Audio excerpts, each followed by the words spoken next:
Hello everyone, welcome back to for English. ನಾನು ನಂದಾದೀಪ. ಇವತ್ತು ಒಂದು ಗುಡ್ ನ್ಯೂಸ್ ಹೇಳೋದಿದೆ ನಿಮಗೆ. ಸೋಮವಾರದಿಂದ ಶನಿವಾರ ನಾನು ಸೂಪರ್ 6 ಟ್ರಾನ್ಸ್ಲೇಷನ್ ಸೀರೀಸನ್ನು ತೊಗೊಂಡು ಬರ್ತಾ ಇದ್ದೀನಿ. ಆ್ಯಂಡ್ ಅದು ನಾಳೆ ಅಂದರೆ ಮಂಗಳವಾರದಿಂದ ದಿನ ರಾತ್ರಿ 8 ಗಂಟೆಗೆ ನಾನು ಲೈವ್ ಆಗಿ ಬಂದು ಟ್ರಾನ್ಸ್ಲೇಷನ್ಸನ್ನು ಹೇಳ್ಕೊಡ್ತೀನಿ. ಆ್ಯಂಡ್ ನೀವು ಕನ್ನಡದಲ್ಲಿ ಟ್ರಾನ್ಸ್ಲೇಷನ್ ಎರರ್ಸನ್ನು ಏನು ಮಾಡ್ತೀರಿ ಆ್ಯಂಡ್ ಆ ಮಾಡುವಾಗ ಏನೆಲ್ಲ ರೂಲ್ಸನ್ನು ನೀವು ಮಿಸ್ ಮಾಡ್ತೀರಿ, ನಿಮ್ಗೆ ಏನೆಲ್ಲ ರೂಲ್ಸ್ ಗೊತ್ತಿಲ್ಲ, ಡೈರೆಕ್ಟಾಗಿ ಟ್ರಾನ್ಸ್ಲೇಟ್ ಮಾಡಿದರೆ ಹೆಂಗೆ ತಪ್ಪಾಗುತ್ತೆ, ಏನು ತಪ್ಪಾಗುತ್ತೆ, ಇವೆಲ್ಲವನ್ನು ನಾನು ಲೈವಲ್ಲಿ ಹೇಳ್ಕೊಡ್ತೀನಿ ನಿಮಗೆ. ಸೊ ಮರಿಬೇಡಿ, ಮಂಗಳವಾರದಿಂದ ಸಂಜೆ 8 ಗಂಟೆಗೆ ನಾನು ಲೈವ್ ಬರ್ತೀನಿ, ಅಂದರೆ ನಾಳೆಯಿಂದ. ಸೊ ಇವತ್ತು ಯಾರೆಲ್ಲ ಈ ವಿಡಿಯೋ ನೋಡ್ತಾ ಇದ್ದೀರಾ, ನೀವು ನೋಡಿದರೆ ಫಸ್ಟ್ ಟೈಮ್ ನೋಡಿದರೆ ಸಬ್ಸ್ಕ್ರೈಬ್ ಮಾಡ್ಕೊಳ್ಳಿ. ಸೊ ಬೆಲ್ ಐಕಾನ್ ಕೂಡ ಪ್ರೆಸ್ ಮಾಡಿ, so that live notifications, class notifications ಎಲ್ಲ ನಿಮಗೆ ಸಿಗುತ್ತೆ.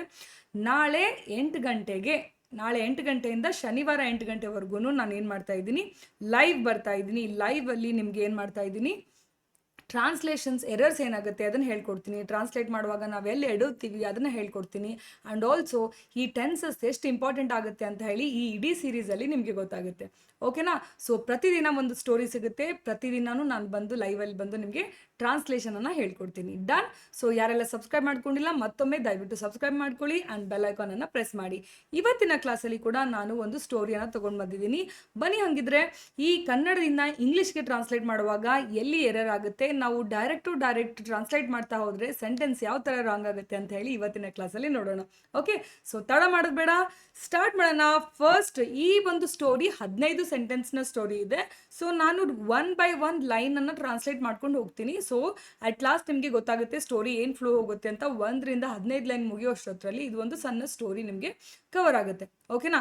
ಇದನ್ನು ಸ್ಟೋರಿ ಮುಖಾಂತರ ಹೇಳ್ತಿರೋದು ಯಾಕಂದರೆ ನಿಮಗೆ ಯಾವ ಟೆನ್ಸ್ಗಳು ಹೆಂಗೆ ಬರ್ತವೆ, ಸ್ಟೋರಿ ಹೇಳುವಾಗ ಯಾವ ಟೆನ್ಸಸ್ ಬರುತ್ತೆ, ಸ್ಟೋರಿ ಹೇಳುವಾಗಲೂ ಕೂಡ ಇನ್ ಬಿಟ್ವೀನ್ ಬೇರೆ ಬೇರೆ ಟೆನ್ಸಸ್ ಬರುತ್ತೆ, ಹೆಂಗೆ ಟೆನ್ಸಸ್ಸನ್ನು ನಾವು ಕಲೀಲಿಲ್ಲ ಅಂದರೆ ಹೆಂಗೆ ನಮಗೆ ಪ್ರಾಬ್ಲಮ್ ಆಗುತ್ತೆ ಅನ್ನೋದು ನಿಮಗೆ ಈ ಕ್ಲಾಸಲ್ಲಿ ಗೊತ್ತಾಗುತ್ತೆ. ರೈಟ್. ಸೊ ಫಸ್ಟ್ ಸೆಂಟೆನ್ಸ್ ಬಂದ್ಬಿಟ್ಟು, ರಾಮು ಒಂದು ಸಣ್ಣ ಹಳ್ಳಿಯಲ್ಲಿ ವಾಸ ಮಾಡುತ್ತಿದ್ದ. ರಾಮು ಒಂದು ಸಣ್ಣ ಹಳ್ಳಿಯಲ್ಲಿ ವಾಸ ಮಾಡುತ್ತಿದ್ದ. ಇದು ಟ್ರಾನ್ಸ್ಲೇಷನ್ ಯಾವ ಥರ ಆಗುತ್ತೆ? ಅನ್ಯಾಚುರಲ್ ಟ್ರಾನ್ಸ್ಲೇಷನ್, ನ್ಯಾಚುರಲ್ ಟ್ರಾನ್ಸ್ಲೇಷನ್ ಅಂತ 2 ಟ್ರಾನ್ಸ್ಲೇಷನ್ ನಾನು ನಿಮ್ಗೆ ಕೊಟ್ಟಿದ್ದೀನಿ. So unnatural will be almost like ತುಂಬ ತಪ್ಪು ಅಂತಲೇ ಕನ್ಸಿಡರ್ ಮಾಡ್ತೀವಿ ನಾವು, ಅದಕ್ಕೇ ಅನ್ಯಾಚುರಲ್ ಅಂತ ಹೇಳಿ ಕರಿತೀವಿ. ಅದಕ್ಕೆ ನ್ಯಾಚುರಲ್ ಆಗಿ ಸಮ್ಟೈಮ್ಸ್ ನಾವು ಇದ್ದಿದ್ದಂಗೆ ಇದು ಕನ್ನಡದಲ್ಲಿ ಯಾವ ಟೆನ್ಸ್ನಲ್ಲಿದೆ, ಕನ್ನಡದಲ್ಲಿ ಯಾವ ಟೆನ್ಸಲ್ಲಿದೆ ಸೇಮ್ ಟೆನ್ಸನ್ನು ನಾವು ಇಂಗ್ಲೀಷಲ್ಲಿ ಎಲ್ಲ ಟೈಮ್ನು ಅಪ್ಲೈ ಮಾಡೋಕ್ಕಾಗಲ್ಲ. ಸೊ ಅದು ಎಕ್ಸಾಂಪಲ್ ಈ ಫಸ್ಟ್ ಸೆಂಟೆನ್ಸ್, ರಾಮು ಒಂದು ಸಣ್ಣ ಹಳ್ಳಿಯಲ್ಲಿ ವಾಸ ಮಾಡುತ್ತಿದ್ದ ಅಂತ ಅಂದ್ರೆ ಏನರ್ಥ? ನಾನು ಹಿಂದಿನ ಸ್ಟೋರಿಯನ್ನು ಕತೆ ಹೇಳುವಾಗ ಜನರಲಿ ನಾವು ಹಿಂದಿಂದ ಹೇಳ್ತಾ ಇರ್ತೀವಿ. ಸೊ ರಾಮು ಹಂಗೆ ಮಾಡ್ದ, ಹಿಂಗೆ ಮಾಡ್ದ, ಅಲ್ಲಿ ವಾಸ ಇದ್ದ ಅಂತ ಹೇಳ್ತಾ ಇರ್ತೀವಿ. ಸೊ ಆ ಕಾರಣಕ್ಕೆ ಅವನು ವಾಸ ಮಾಡ್ತಾ ಇದ್ದ, ಅವತ್ತು ನಡೆದಂಥ ಒಂದು ಇನ್ಸಿಡೆಂಟನ್ನು ನಾನು ನಿಮ್ಗೆ ಹೇಳ್ತಾ ಇರೋ ಕಾರಣಕ್ಕೆ ಇದು ಪಾಸ್ಟ್ ಕಂಟಿನ್ಯೂಸ್ ಟೆನ್ಸಲ್ಲಿ ಬರುತ್ತೆ. ಅಂದರೆ unnatural ಟ್ರಾನ್ಸ್ಲೇಷನ್ನಲ್ಲಿ Ramu was living in 1 small village ಅಥವಾ Ramu was living in small village ಅಂತ ಹೇಳಿ ನಾವು ಹೇಳ್ಬೋದು ಇದನ್ನು. ಬಟ್ ಇದನ್ನು ಹೇಳಿದರೆ ತಪ್ಪ ಮ್ಯಾಮ್ ಅಂದರೆ ನೋ, ತಪ್ಪಲ್ಲ. ಸೊ ನಿಮಗೆ ಇನ್ನೂ ಸ್ಟ್ಯಾಂಡರ್ಡ್ ಇಂಗ್ಲೀಷ್ ಗೊತ್ತಿಲ್ಲ, ಡೀಪರ್ ಇಂಗ್ಲೀಷ್ ಗೊತ್ತಿಲ್ಲ ಅಂದರೆ ಇದನ್ನು ಹೇಳೋದು ಏನೂ ತಪ್ಪಲ್ಲ, ನೀವು ಇದನ್ನು ಕೂಡ ಹೇಳ್ಬೋದು. Ramu was living in a small village ಅಂತ ಹೇಳ್ಬೋದು. ಬಟ್ ಸ್ಟೋರಿ ಹೇಳುವಾಗ ಜನರಲ್ ಆಗಿ ನ್ಯಾಚುರಲ್ ಟ್ರಾನ್ಸ್ಲೇಷನ್ ಹೆಂಗಿರುತ್ತೆ, Ramu lived in a small village ಅಂತ ಬರುತ್ತೆ. Ramu lived in a small village.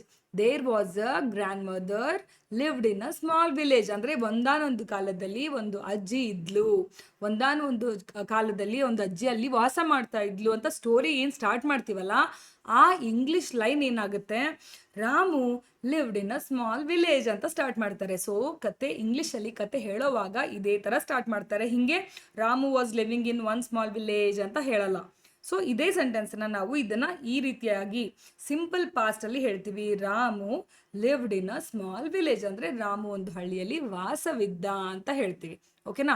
So 2 ತಪ್ಪಲ್ಲ, ಬಟ್ 2 ಯೂಸ್ ಮಾಡ್ಬೋದು. ಬಟ್ ಕತೆ ಹೇಳೋವಾಗ ನೀವು ಈ ಥರ ಹೇಳಬೇಕಾಗುತ್ತೆ, ಅಜ್ಜಿ lived in a small village, grand mother lived in a small village, there was a girl lived in a small village. ಓಕೆನಾ? ಸೊ ಈ ಥರ ಕತೆ ಹೇಳುವಾಗ ನೀವು ಹಿಂಗೆ ಹೇಳಬೇಕಾಗುತ್ತೆ. 1ನೇ ಸೆಂಟೆನ್ಸು ಸ್ಟ್ಯಾಂಡರ್ಡ್ ಆಗಿ ಹಿಂಗೇನೆ ಇಂಗ್ಲೀಷ್ ನೇಟಿವ್ ಸ್ಪೀಕರ್ಸ್ ಕೂಡ ಹಿಂಗೆ ಬಳಸ್ತಾರೆ. ಓಕೆನಾ. So Ramu lived in a small village will be more appropriate translation. ಅದಕ್ಕೆ ರಾಮು ಒಂದು ಸಣ್ಣ ಹಳ್ಳಿಯಲ್ಲಿ ವಾಸ ಮಾಡುತ್ತಿದ್ದ. ಸೊ ನೀವು ಯಾರಾದರೂ ಕಾಂಪಿಟೇಟಿವ್ ಎಕ್ಸಾಮ್ಗೆ ಓದ್ತಾ ಇದ್ರೆ PSI ಟ್ರಾನ್ಸ್ಲೇಷನ್ ಎಲ್ಲ ಈ ಥರ ಏನಾದರೂ ಕೇಳಿದರೆ ನಿಮಗೆ ಸ್ಟ್ಯಾಂಡರ್ಡ್ ಟ್ರಾನ್ಸ್ಲೇಷನ್ ಈ ಥರ ಮಾಡಬೇಕಾಗುತ್ತೆ. ಇದು ಸ್ಟ್ಯಾಂಡರ್ಡ್ ಟ್ರಾನ್ಸ್ಲೇಷನ್ ಆಗಲ್ಲ, ಓಕೆನಾ. ಸೊ ಇದು ಸ್ಟ್ಯಾಂಡರ್ಡ್ ಟ್ರಾನ್ಸ್ಲೇಷನ್ ಆಗಲ್ಲ, ಇದಾಗುತ್ತೆ Ramu lived in a small village. So ನೀವು ಇವಾಗ ಈ ಸೆಂಟೆನ್ಸನ್ನು ಟ್ರಾನ್ಸ್ಲೇಟ್ ಮಾಡಿ ಕಮೆಂಟಲ್ಲಿ ಹಾಕಿ. ರಾಮು ಇವತ್ತು ಬೆಂಗಳೂರಿಗೆ ಬರುತ್ತಿದ್ದಾನೆ. ರಾಮು ಇವತ್ತು ಬೆಂಗಳೂರಿಗೆ ಬರುತ್ತಿದ್ದಾನೆ ಅಂದರೆ ಆಲ್ರೆಡಿ ಬಸ್ ಹತ್ತಿದ್ದಾನೆ, ಅವನು ಆನ್ ದ ವೇ ಇದ್ದಾನೆ. ರಾಮು ಬೆಂಗಳೂರಿಗೆ ಊರಿಂದ ಬೆಂಗಳೂರಿಗೆ ಬರ್ತಿದ್ದಾನೆ ಅನ್ನುವಂಥ ಸೆಂಟೆನ್ಸ್ ಇದು. ರಾಮು ಇವತ್ತು ಬೆಂಗಳೂರಿಗೆ ಬರುತ್ತಿದ್ದಾನೆ, ಓಕೆನಾ. ಸೊ ಇದು ಹಿಂದಿಂದಲ್ಲ, ಇವಾಗ ರೈಟ್ ನಾವು ನಡೀತಾ ಇರೋದು, ಅವನು ಬಸ್ ಹತ್ತಿ ಬರ್ತಾ ಇದ್ದಾನೆ ಬೆಂಗಳೂರಿಗೆ ಅಂತ, ಓಕೆನಾ. ಸೊ ಈ ಸೆಂಟೆನ್ಸನ್ನು ನೀವು ಟ್ರಾನ್ಸ್ಲೇಟ್ ಮಾಡಿ ಕಮೆಂಟ್ ಸೆಕ್ಷನಲ್ಲಿ ಹಾಕಿ. ನಿಮ್ಮ ಟ್ರಾನ್ಸ್ಲೇಷನ್ ನಾಲೆಜು ನಿಮ್ಗೆ ಅರ್ಥ ಆಗುತ್ತೆ. ಹೆಂಗೆ ಅರ್ಥ ಆಗುತ್ತೆ? ನೀವು ಹಾಕಿದಂಥ ಕಮೆಂಟ್ ಸೆಕ್ಷನಲ್ಲಿ ಹಾಕಿದಂಥ ಆ ಒಂದು ಸೆಂಟೆನ್ಸನ್ನು ನಾನು ಚೆಕ್ ಮಾಡ್ತೀನಿ. ಅದು ಕರೆಕ್ಟ್ ಆಗಿದ್ದರೆ ನಾನು ರೈಟ್ ಅಂತ ಹೇಳ್ತೀನಿ, ಇಲ್ಲ ಅಂದರೆ ಅದ್ರ ಕರೆಕ್ಟ್ ವರ್ಷನ್ ಏನಾಗುತ್ತೆ ಅನ್ನೋದನ್ನು ನಾನು ಅಲ್ಲಿ ಕೆಳಗಡೆ ಹಾಕ್ತೀನಿ. ನಿಮ್ಮ ಸೆಂಟೆನ್ಸನ್ನು ಕರೆಕ್ಷನ್ ಮಾಡಿ ನಾನು ನಿಮಗೆ ರಿಪ್ಲೈ ಮಾಡ್ತೀನಿ, ಓಕೆನಾ. ಸೊ ಈ ಒಂದು ಸೆಂಟೆನ್ಸನ್ನು ಟ್ರಾನ್ಸ್ಲೇಟ್ ಮಾಡಿ ಕಮೆಂಟ್ ಸೆಕ್ಷನಲ್ಲಿ ಹಾಕಿದರೆ ನಿಮ್ಮ ಇಂಗ್ಲೀಷ್ ಲೆವೆಲ್ ಎಲ್ಲಿಗಿದೆ ಅಂತ ಹೇಳಿ ನಿಮ್ಗೆ ಗೊತ್ತಾಗುತ್ತೆ. ನಾನು ಅದಕ್ಕೆ ರಿಪ್ಲೈ ಮಾಡ್ತೀನಿ. Got it? Right. Second sentence ಏನು? ರಾಮು ಏನಿದ್ದ, ಒಂದು ಹಳ್ಳಿಲಿ ವಾಸವಿದ್ದ. ಅವನು ಪ್ರತಿದಿನ ಬೆಳಗ್ಗೆ ಬೇಗ ಎದ್ಕೊಳ್ತಿದ್ದ. ಸೊ ಇದನ್ನು ನಾವು ಎದ್ದೇಳ್ತಿದ್ದ ಅಂತ ಕೂಡ ಹೇಳ್ತೀವಿ. ಕೆಲವೊಂದು ರೀಜನಲ್ಲಿ ಎದ್ಕೊಳ್ತಿದ್ದ ಅಂತ ಹೇಳ್ತಾರೆ, ಎದ್ದೇಳ್ತಿದ್ದ ಅಂತ ಕೂಡ ಹೇಳ್ತೀವಿ, ಅಥವಾ ಏಳುತ್ತಿದ್ದ ಅಂತ ಹೇಳ್ತೀವಿ. Okay, anything is okay. ನಿಮ್ಮ ಯಾವ ಡಿಸ್ಟ್ರಿಕ್ಟ್, ಯಾವ ಸ್ಲ್ಯಾಂಗ್ ಇದೆ ನಿಮ್ಮದು, ಆ ಸ್ಲ್ಯಾಂಗಲ್ಲಿ ನೀವು ಹೇಳ್ಕೊಬೋದು. ಅವನು ಪ್ರತಿದಿನ ಬೆಳಗ್ಗೆ ಬೇಗ ಏಳ್ತಿದ್ದ, ಅವನು ಪ್ರತಿದಿನ ಬೆಳಗ್ಗೆ ಬೇಗ ಎದ್ದೇಳ್ತಿದ್ದ ಅಂತ ಯಾವುದಾದ್ರೂ ಸ್ಲ್ಯಾಂಗಲ್ಲಿ ನೀವು ಹೇಳ್ಕೊಬೋದು. ಬಟ್ ಇದೇನಾಗುತ್ತೆ, ಪಾಸ್ಟ್ ಕಂಟಿನ್ಯೂಸ್ ಟೆನ್ಸ್ ಆಗುತ್ತೆ. ಸೊ ಅನ್ಯಾಚುರಲ್ ಆಗಿ ನಾವೇನು ಮಾಡ್ತೀವಿ, ಎವ್ರಿ ಡೇ ಅಂದರೆ ಏನು ಮಾಡ್ತೀವಿ ನಾವು, ಕನ್ನಡ ಟು ಕನ್ನಡ ಹಿಂಗೆ ಟ್ರಾನ್ಸ್ಲೇಟ್ ಮಾಡ್ತೀವಿ. ಅಂದರೆ ಅವನು, ಪ್ರತಿದಿನ, ಎವ್ರಿ ಡೇ, ಬೆಳಿಗ್ಗೆ, ಮಾರ್ನಿಂಗ್, ಬೇಗ, ಅರ್ಲಿ, ಎದ್ಕೊಳ್ತಿದ್ದ, ಯೂಸ್ ಟು ವೇಕಪ್. ಸೊ ಈ ಥರ ಟ್ರಾನ್ಸ್ಲೇಟ್ ಆಗಲ್ಲ. ವರ್ಡ್ ಟು ವರ್ಡ್ ಟ್ರಾನ್ಸ್ಲೇಟ್ ಮಾಡಿದರೆ ಸತ್ಯವಾಗ್ಲೂ ಆ ಸೆಂಟೆನ್ಸು, ಯಾವುದೇ ಸೆಂಟೆನ್ಸ್ ಆಗಲಿ ಕನ್ನಡದಿಂದ ವರ್ಡ್ ಟು ವರ್ಡ್ ನೀವು ಟ್ರಾನ್ಸ್ಲೇಟ್ ಮಾಡಿದರೆ ಯಾವ ಸೆಂಟೆನ್ಸ್ ಕೂಡ ಅದಕ್ಕೆ ಸೆಟ್ ಆಗಲ್ಲ. ಬಿಕಾಸ್ ಕನ್ನಡದ್ದು ಇಂಗ್ಲೀಷ್ದು SOV and SVO, subject verb object, object verb ಅಂತ ಪ್ಯಾಟ್ರನ್ ಚೇಂಜ್ ಆಗುತ್ತೆ. ನೀವು ಯಾವುದೇ ಟೆನ್ಸನ್ನು, ಯಾವುದೇ ಸೆಂಟೆನ್ಸನ್ನು ತೊಗೊಂಡು ಬಂದು ನೀವು ಕನ್ನಡ ಟು ಕನ್ನಡ ಟ್ರಾನ್ಸ್ಲೇಟ್ ಮಾಡಿದರೆ, ವರ್ಡ್ ಟು ವರ್ಡ್ ಟ್ರಾನ್ಸ್ಲೇಟ್ ಮಾಡಿದರೆ ಡೆಫಿನೆಟ್ಲಿ 100% ಆಗಿ ಅದು ರಾಂಗ್ ಆಗುತ್ತೆ. ಆ ಕಾರಣಕ್ಕೇ ಸಬ್ಜೆಕ್ಟ್ ವರ್ಬ್ ಅಗ್ರಿಮೆಂಟ್ಗಳನ್ನು, ಸಬ್ಜೆಕ್ಟ್ ವರ್ಬ್ ಆಬ್ಜೆಕ್ಟ್ ಪ್ಯಾಟರ್ನ್ಗಳನ್ನು, ಅದ್ರ ಜೊತೆಗೆ ಟೆನ್ಸಸ್ಗಳ ನಾಲೆಜು ಯಾಕೆ ಇರಬೇಕು ಇಂಗ್ಲೀಷ್ ಮಾತಾಡೋಕ್ಕೆ ಅಂದರೆ, ಸುಮ್ಮನೆ ಬರೀ ಪ್ರಾಕ್ಟೀಸ್ ಮಾಡಿದರೆ ಬರಲ್ಲ English. Okay, little bit of grammar knowledge ಇರಲೇಬೇಕು. ಆ ಕಾರಣಕ್ಕೆ ನಮ್ಮ ಸ್ಪೋಕನ್ ಇಂಗ್ಲೀಷ್ ಕೋರ್ಸಸ್ಸಲ್ಲಿ ನಾವು ಫಸ್ಟ್ ಫೌಂಡೇಶನಲ್ ಗ್ರಾಮರನ್ನು ಕೊಡ್ತೀವಿ. ಯಾವ ಟೆನ್ಸ್ ಯಾವ ಥರ ಬಿಹೇವ್ ಮಾಡುತ್ತೆ, ಯಾವ ಥರ ಅದು ರೂಲ್ಸನ್ನು ಒಪ್ಕೊಳ್ಳುತ್ತೆ ಅನ್ನೋದನ್ನು ನೀವು ತಿಳ್ಕೊಂಡಾಗ ಆಮೇಲೆ ಪ್ರಾಕ್ಟೀಸ್ ಮಾಡಿದ್ರೆ ಆಬ್ವಿಯಸ್ಲಿ ಅದು ಯಾಕೆ ನಾವು ಆ ಟೆನ್ಸ್ ಬಳಸಿದೀವಿ ಅನ್ನೋ ನಾಲೆಜ್ ಇಟ್ಕೊಂಡು ನೀವು ಬೆಳೆಸ್ಬೇಕು. ಎಲ್ಲನೂ ಬಹಟ್ ಮಾಡೋಕ್ಕಾಗಲ್ಲ ಇಂಗ್ಲೀಷ್ ಕಲಿಯುವಾಗ ಅಲ್ವಾ. ಸೊ ನಾವು ಪ್ರಾಕ್ಟೀಸ್ ಮಾಡಿ ಕಲಿಸ್ತೀವಿ ಅಂದರೆ ಎಷ್ಟಂತ ಪ್ರಾಕ್ಟೀಸ್ ಮಾಡಿಸ್ತಾರೆ? 1 ತಿಂಗಳು 2 ತಿಂಗಳು ಕೋರ್ಸ್ ಇರುತ್ತೆ. 2 ತಿಂಗಳು ಕೋರ್ಸ್ ಆದಮೇಲೆ ಯಾರ ಜೊತೆ ಪ್ರಾಕ್ಟೀಸ್ ಮಾಡ್ತೀರಾ? So you need grammar knowledge. ನಿಮಗೆ ಕೋರ್ಸಲ್ಲಿ ಗ್ರಾಮರ್ ಬೇಸಿಕ್ ಫೌಂಡೇಶನ್ಸನ್ನು ಹಾಕಿನೇ ಇಂಗ್ಲೀಷ್ ಕಲಿಸಿದ್ರೆ ನೀವು ನಮ್ಮ ಕೋರ್ಸಿಂದ ಹೊರಗೆ ಹೋಗುವಾಗೂ ಕೂಡ, ಹೊರಗೆ ಹೋದ್ಮೇಲೂ ಕೂಡ ಹೊಸ ಸೆಂಟೆನ್ಸ್ ಫಾರ್ಮೇಷನ್ ಮಾಡಬೇಕು ಅಂದರೆ ಆ ಸಿಚುವೇಶನ್ ಏನು, ಯಾವ ಟೆನ್ಸನ್ನು ನಾನು ಬಳಸಬೇಕು, ಅಲ್ಲಿ ಏನು ರೂಲ್ಸ್ ಇದೆ ಅನ್ನೋದೆಲ್ಲ ನಿಮಗೆ ನಾಲೆಜ್ ಇದ್ದರೆ ಮಾತ್ರ ನೀವು ಪರ್ಫೆಕ್ಟಾಗಿ ನಿಮ್ಮ ಸ್ವಂತವಾಗಿ ಒಂದು ಸೆಂಟೆನ್ಸನ್ನು ಫಾರ್ಮೇಷನ್ ಮಾಡಲಿಕ್ಕೆ ಸಾಧ್ಯ. ಓಕೆನಾ? ಡನ್. ಸೊ ಇದು ನಾವು ಕರೆಕ್ಟಾಗಿ ಹೆಂಗೆ ಬರೀತೀವಿ? He used to wake up early morning. He used to wake up early morning ಅಂದರೆ ಈ used to ಯಾಕನ್ನ ನಾನು ಬಳಸ್ತಾ ಇದ್ದೀನಿ.